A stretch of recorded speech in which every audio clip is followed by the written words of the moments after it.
wind howled like a banshee across the frozen plains of Wyoming territory, carrying with it the promise of death for any soul foolish enough to brave the blizzard that had been raging for 3 days straight. Through this white hell stumbled a figure so small and frail that she seemed more ghost than girl, her tattered dress whipping around legs that had long since lost feeling to the bitter cold. Mercy Thompson was her name, though precious little mercy had been shown to her in her 16 years of life. Orphaned at 7 when consumption took her parents, she had been passed from one reluctant relative to another until finally being cast out into the world, with nothing but the clothes on her back and a heart that refused to surrender, despite all the cruelty it had endured. The storm had caught her 2 miles from the trading post where she had hoped to find work, and now she wandered blind through a landscape that had become an endless white tomb. Her lips were blue, her fingers numb, and ice crystals formed on her eyelashes with each labored breath. Death whispered sweet promises of rest in her ear, but something deeper than survival instinct kept her feet moving forward through the knee-deep snow. Perhaps it was the stubborn Irish blood that ran through her veins, or maybe it was simply that she had already endured too much to give up now. Whatever the reason, Mercy pressed on, one agonizing step after another, leaving a trail of crimson droplets where her bare feet had cracked and bled through the thin soles of her worn boots. But if you're finding this story as compelling as I am, I'd love for you to subscribe to our channel and let me know in the comments what city you're watching from. Your support means the world to us, and I'm curious to see how far this tale of survival and unexpected destiny reaches across the globe. It was then, when her strength was nearly spent and her vision began to blur with the onset of hypothermia, that she heard it. A sound so faint it might have been mistaken for the wind's mournful song. But Mercy's ears, sharpened by years of listening for danger in the night, caught the unmistakable rhythm of human distress. A baby's cry, weak and desperate, carried on the Arctic air like a prayer seeking an answer. Without hesitation, she turned toward the sound, her maternal instincts overriding every rational thought that screamed for her to save herself first. Following the cries through the swirling snow, she found herself at the edge of a small ravine where the wind had carved strange sculptures from the drifts. There, barely visible beneath a thin covering of fresh powder, lay a bundle wrapped in what appeared to be buffalo hide. As she brushed away the snow with hands so cold they felt like clubs, the crying grew stronger, and she gasped as she uncovered the most beautiful baby she had ever seen. The child couldn't have been more than 6 months old, with skin the color of burnished copper and eyes as dark as midnight that seemed to hold an ancient wisdom far beyond his tender years. The baby was wrapped in traditional Lakota swaddling, the intricate beadwork and sacred symbols telling a story that Mercy couldn't read, but somehow understood in her heart. This was no ordinary child. This was a son of the Lakota nation, probably separated from his people during the chaos of the storm. His tiny fists waved frantically as he cried, and when Mercy lifted him from his snowy cradle, she felt a warmth spread through her chest that had nothing to do with body heat and everything to do with purpose. Without a moment's hesitation, she pressed the baby against her breast, using her own body heat to warm him while she looked desperately around for shelter. The wind was growing stronger, and she knew that they would both perish if she didn't find protection soon. In the distance, barely visible through the white curtain of snow, she spotted what looked like an overhang of rock, perhaps a cave or at least a windbreak that might give them a chance to survive until the storm passed. The journey to that rocky outcrop became an epic of human endurance that would have challenged the strongest mountain man. With the baby clutched tightly against her chest, Mercy fought through drifts that sometimes reached her waist, her legs burning with the effort of lifting each foot high enough to clear the snow. The wind seemed determined to push her back, as if the very elements themselves were testing her resolve. Several times she stumbled and fell, but each time she managed to protect the baby from impact, taking the full force of the frozen ground against her own body. When she finally reached the shelter, a shallow cave carved into the hillside by centuries of wind and weather, she was barely conscious. But her first thought was not for her own comfort, but for the child in her arms. She arranged her tattered shawl to create a small nest in the driest corner of the cave, then used her own body as a windbreak while she examined the baby more closely. He had stopped crying, but his breathing was shallow and his lips had a bluish tinge that spoke of dangerous cold. Acting on pure instinct, Mercy began to sing, a lullaby her own mother had sung to her in those distant days when love and warmth had been as natural as breathing. Her voice, cracked and hoarse from the cold, nevertheless carried a melody that seemed to reach something deep within the baby's spirit. His eyes focused on her face, and for a moment, the ancient wisdom she had glimpsed earlier seemed to shine even brighter, as if he recognized something in her that she didn't yet understand herself.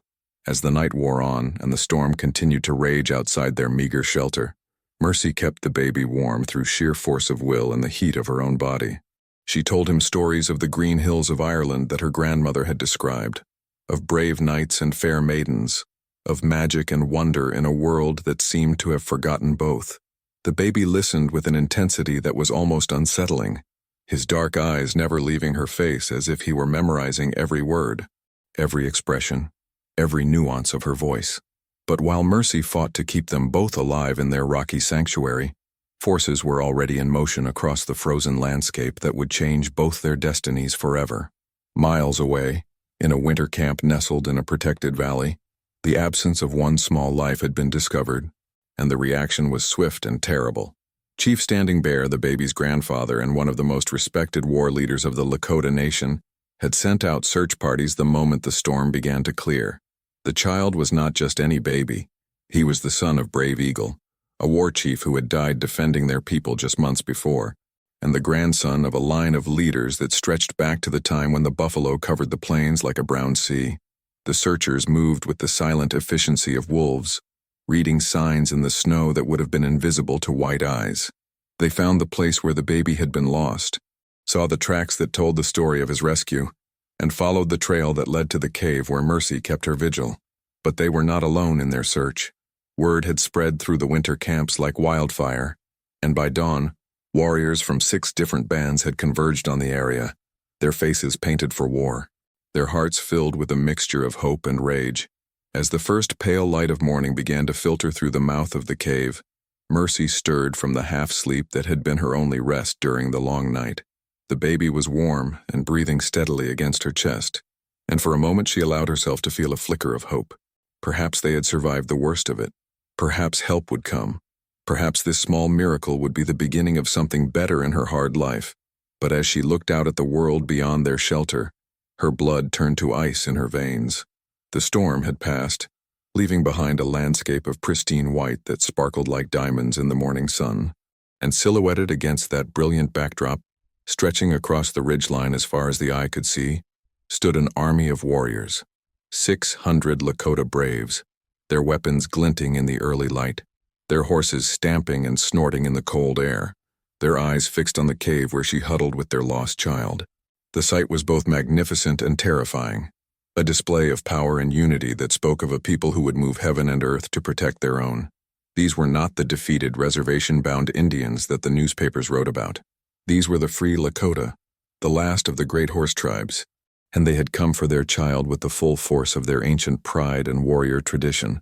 Mercy's first instinct was to run, but there was nowhere to go and no strength left in her legs for flight. Her second instinct was to hide deeper in the cave, but she knew that would only delay the inevitable. So instead, she did something that surprised even herself. She stood up, cradled the baby more securely in her arms, and walked out to meet her fate with her head held high. The morning air hit her like a physical blow, so cold and sharp that it took her breath away. But she forced herself to keep walking, her bare feet crunching through the snow as she made her way toward the line of warriors. With each step she could feel hundreds of eyes upon her, could sense the tension that crackled through the air like electricity before a thunderstorm. These men had ridden through the night, driven by love for a child and fury at his loss, and she was the stranger who had dared to touch what was sacred to them. As she drew closer, one warrior separated himself from the others and rode down the slope toward her. He was a man of perhaps 50 years, his face weathered by sun and wind, his long hair streaked with silver and adorned with eagle feathers that marked him as a chief. His horse was a magnificent paint stallion that danced sideways through the snow, and across his lap lay a rifle that looked well used and deadly accurate. This was Standing Bear, though Mercy didn't know his name or his relationship to the child she carried. When he was perhaps 20 feet away, the chief raised his hand and his horse stopped as if it had been carved from stone. For a long moment, grandfather and granddaughter by adoption stared at each other across a gulf that seemed to encompass not just the space between them but centuries of misunderstanding, conflict, and pain. Mercy could see the love and relief in his eyes as he looked at the baby. But she could also see the question that burned there like a flame. What right did this white girl have to touch a Lakota child?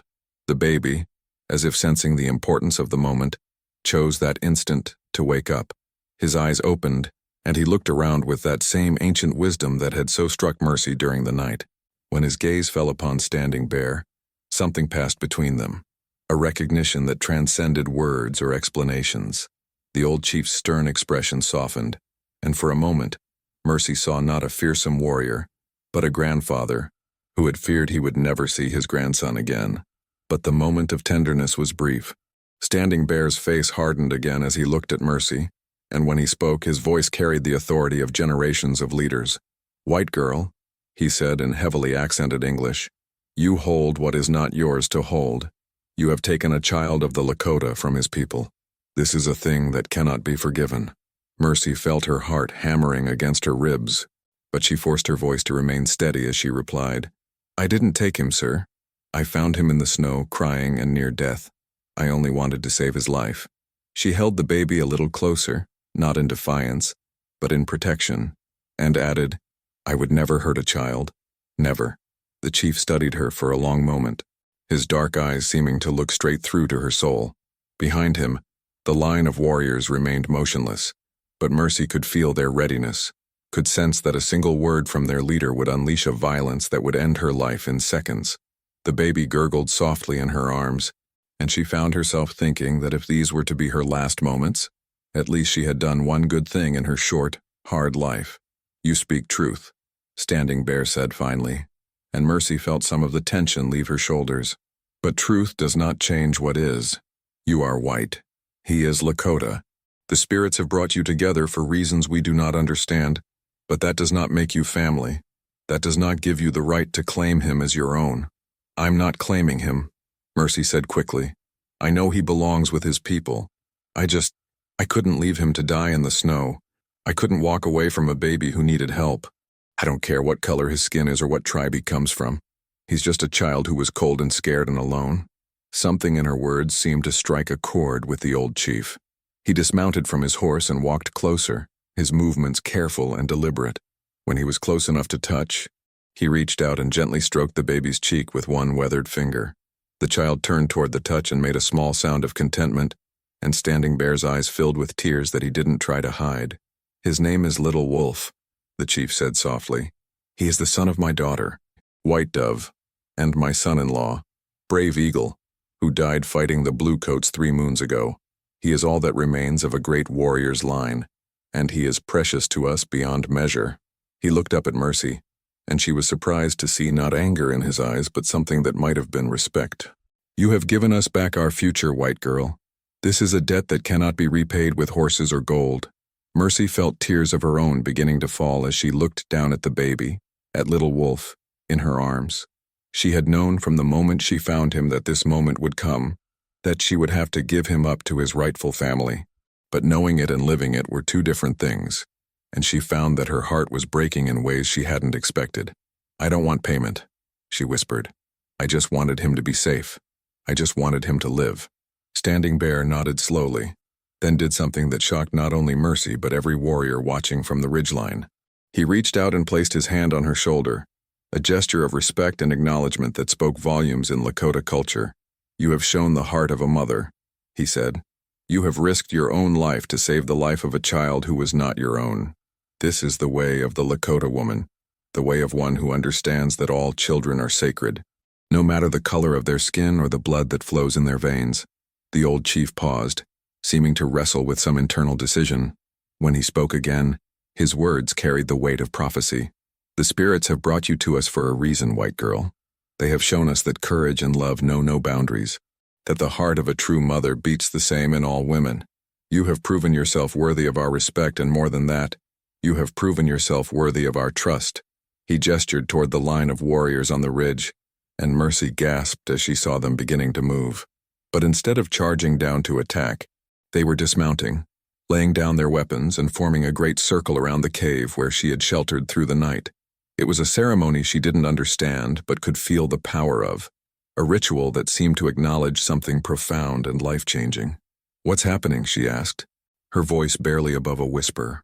Standing Bear smiled, and for the first time since this encounter began, his expression was genuinely warm. "You saved the life of a Lakota child," he said. "By our laws and customs, that makes you family. You are no longer a stranger, no longer an outsider. You are Mercy who saves children, and you are welcome in our lodges for as long as you draw breath." The implications of his words hit her like a thunderbolt. She had expected to die on this frozen mountainside, had prepared herself for the worst possible outcome of her act of compassion. Instead, she was being offered something she had never dared to dream of: a family, a place to belong, a home where she would be valued and protected. But even as her heart soared with hope, practical concerns crowded into her mind. "I don't know your ways," she said. "I don't speak your language or understand your customs. How can I be family to people I know nothing about?" "All things can be learned," Standing Bear replied. "Language, customs, traditions, these are things of the mind and can be taught. But what you have shown us, courage, compassion, the willingness to sacrifice yourself for another, these are things of the heart and cannot be taught. They must be born within a person, and you have proven that your heart is true." As if to emphasize his grandfather's words, Little Wolf reached up and grasped one of Mercy's fingers in his tiny fist. The gesture was so simple, so natural, that it seemed to seal something between them that went beyond words or ceremonies. In that moment, Mercy understood that her life had been forever changed, that the scared, lonely orphan girl who had stumbled through the blizzard was gone, replaced by someone new, someone who had found her purpose in the most unexpected way possible. The ceremony that followed was unlike anything Mercy had ever witnessed. The warriors formed concentric circles around her and Standing Bear, their voices rising in a chant that seemed to call upon the spirits of earth and sky to witness what was taking place.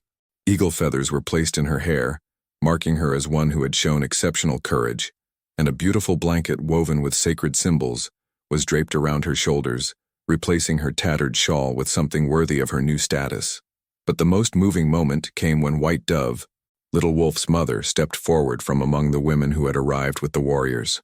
She was young, perhaps only a few years older than Mercy herself, and her face bore the marks of recent grief for her fallen husband. But when she looked at the white girl who had saved her son, her eyes shone with gratitude and something deeper, the recognition of a kindred spirit, another woman who understood the fierce protective love that mothers feel for their children. Without words, White Dove reached out and took Mercy's hands in her own, then spoke in Lakota to her father. Standing Bear translated, his voice thick with emotion. "She says that you are now her sister, that you have earned the right to help raise her son. She says that Brave Eagle's spirit guided you through the storm to find Little Wolf, and that this was meant to be."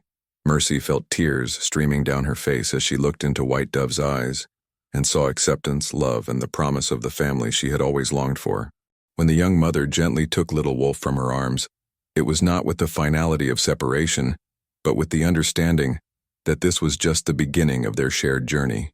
As the sun climbed higher in the sky and the ceremony concluded, Mercy found herself surrounded by people who had been strangers just hours before, but who now treated her as one of their own. Children who had been hiding behind their mother's skirts came forward to touch her hair and marvel at her pale skin, while the warriors who had seemed so threatening now nodded to her with respect and approval. Standing Bear approached her one final time as the group prepared to return to their winter camp. "You have given us back our future," he said, gesturing toward Little Wolf, who was now contentedly nursing at his mother's breast.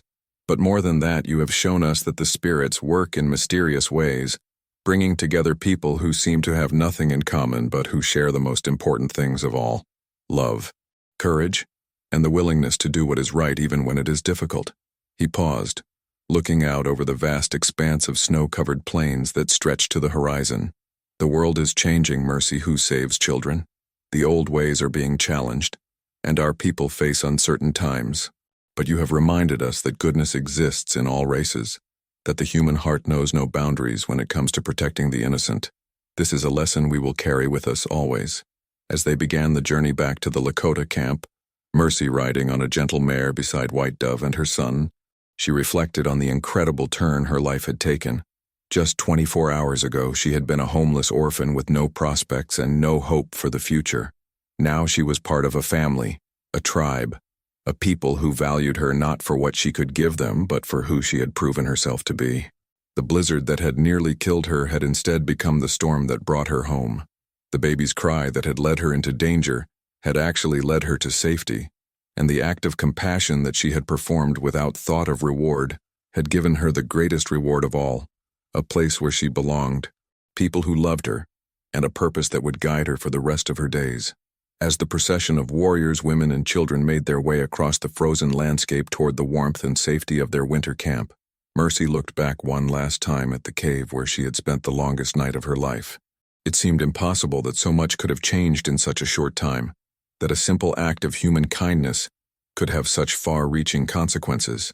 But as little Wolf gurgled happily in his mother's arms, and White Dove smiled at her with sisterly affection, Mercy knew that she had found something more precious than gold, more valuable than all the riches in the world.